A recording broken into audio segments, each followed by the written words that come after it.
Good morning. Thanks for joining me. Pastor Adam here with another 2-minute truth. Hey, have you ever lost one of your senses? Even temporarily.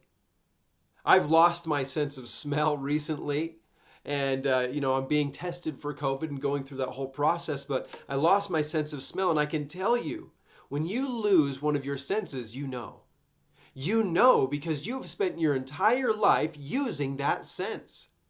Have you ever noticed that you can clearly sense the difference between something that is good and something that is bad in most cases? Like when you smell a delicious steak cooking on the grill, you know that that smells delicious. But when your dog does his business in the backyard, you know that that smells bad, right? You know the difference between what is good and what is bad because your senses have been trained to determine such.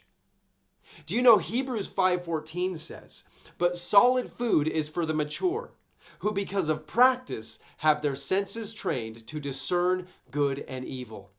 Do you know the more time you spend in God's Word and doing God's Word with God's people, the better your senses will be trained to discern between good and evil, to know the difference between what is God's way and what is man's way, to know the difference between what is edifying and what is destructive.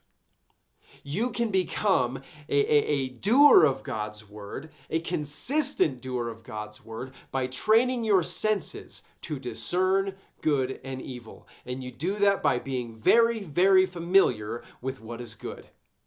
With what is good. The more familiar you are with what is good, the more clear it will become what is not. And so I pray and encourage that you would just spend more time in God's Word with God's people, doing God's Word today. Train your senses to discern good and evil. God bless your day.